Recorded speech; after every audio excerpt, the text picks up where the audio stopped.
Hey everybody, welcome to the Sonic Truth. It has been a long time coming, but everybody is back from NAMM, and thank you for taking the time to watch. I'm here with Chris.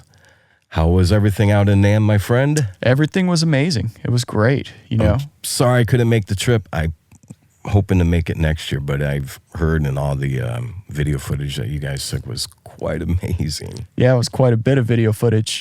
Trevor went ham on it, you know. Yeah, there's a lot of footage that's not been released yet, but maybe we'll sneak it out in TikTok here and there. By the way, we have a TikTok channel now. You can check that. I believe that's Audioscape Engineering. Is that correct? Correct. And you can always check us out on the Instagram, which is Audioscape Audio. Yep. And we are now also on LinkedIn as well. And we're going to be doing some more short videos for you, everyone, gear related. We're going to start doing some tutorials, some gear overview, specific related to a piece of equipment to help you guys further answer some questions that you may have pertaining to your Audioscape gear. Talking about Audioscape gear, I'd like to bring up a couple new items in which we have on deck this year. Yep. Which was released out at NAMM. Yeah, we teased them at NAMM. And can you give our listeners and viewers a little bit about what each unit is? Because we had some questions about.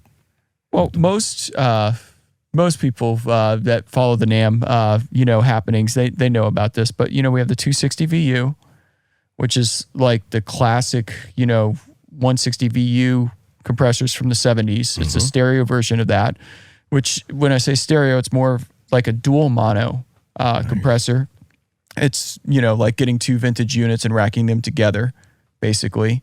And that's what, how a lot of people like to use them. And it's just the granddaddy of VCA compressors, basically. Yes, that is. And it's, what's great about that is we didn't try to reinvent the wheel so much with like the VCA design or the, the RMS timing.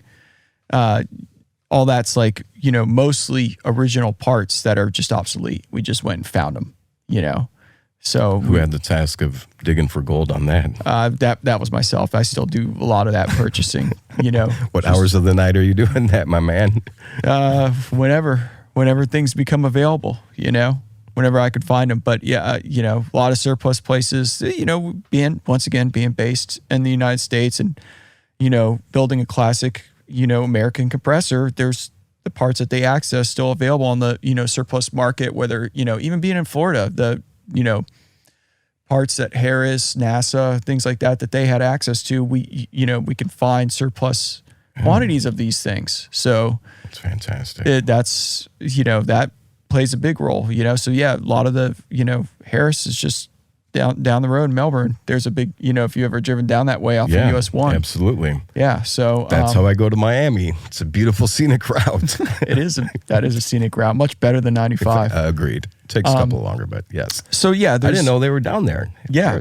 So there's the, new old stock, finding those new old stock parts that just, they function great, because sometimes, you try substitutes all day long and it's just not the same. Sometimes it doesn't matter. It's always case by case basis. So that's what the 260 VU is, in a nutshell. It's just a killer, great dual mono compressor. And I could talk about it and praise it all day long, but the proof's in the pudding when you just listen to it, We have the DA3A coming, which is very similar to the D3A, the single rack 3A compressor that, it's just for those that want the classic aesthetic look. Right, because we had a lot of questions come through on Instagram and email as well, wanting to know the similarities to the existing similar one you have now. What will be the difference with the new one? Essentially, all the features are exactly the same. It's just the feel, the tactile feel, everything's there. It's just spaced out a little bit more, but we're still going to offer the D3A for those. Some people just don't have space in their studio. They don't have like tons and tons of rack space. They're all filled up. They only got one U open. The D3A is great for that because you're still going to get that sound in the one U. But, if you have space and you want that classic aesthetic look, the DA3A will have that. So it's, once again. And are we looking for this year for the release? We're looking fourth quarter? Probably I'd say right now at this point, fourth quarter for the DA3A and third quarter for the 260 VU. Yeah, we've already, got most of those. I think the only part waiting on for the 260s for full production is just the meters, which should be arriving this week. Fantastic. Yep. All right, everybody. You know what that means? Get your wallets out. Because I tell you, about a few months, well, it was about 4 or 5 months ago when I came in through the shop and I saw a very similar piece. And I'm like, is that what I think it is? He's like, nah. And I looked at him like, is that yours? And it was the 260. So trust me when I say it, you will be very pleased with the aesthetics of it. And not only the aesthetics, but the sound of it is just optimal. You'll be very happy with the money spent. Well, what's great about there were some things about the vintage design that would make them tank, and it had nothing to do with the sound or the sonic quality of it. It's just some of the designs that, what they use for like the output mute circuit, for instance, the thing that makes it so it doesn't pop real loud when you turn it off. They would have, some of the FETs die in that section on the original. Really? So that is an area that we did change because it doesn't affect the sound at all. It's just there to keep a pop from going. From happening. So we did that differently in this version, so it just doesn't fail on people, and then you lose all signal, prematurely. Another area that was different, that would fail on the originals, on the vintage units, was the meters. Yes, absolutely. I would say more than half studios I would go into, meters weren't functioning. Yeah. It would definitely work. I mean, you could hear it and you definitely still work with it, but everybody has that thing they about having they get used to just looking at the, the LEDs and using that as like the meter in a sense. But yeah, so the meters, while they aesthetically, they look close, the metering circuit is slightly different, which once again does not affect sound. Right. But, that's fantastic. We're just looking for the 260 VU to be there for the long haul, not have some of the, the issues that some of the vintage ones had, Good deal.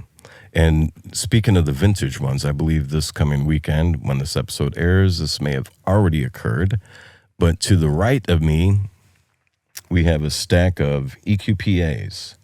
And how is the supply chain coming along with the EQP-As? We're getting better, a lot better. The last quarter, especially, I'm sure we're going to have these pretty much readily available for anyone who wants them. That's great. And it's been brutal the beginning part of this year with that. Lots of issues with transformers across all the products and just sometimes weird stuff. Like we recently had an issue with just knobs on our Golden 58s, for instance. So or styrofoam. Yeah. Things that have absolutely nothing to do with the audio really do affect the foam for shipping. Yeah.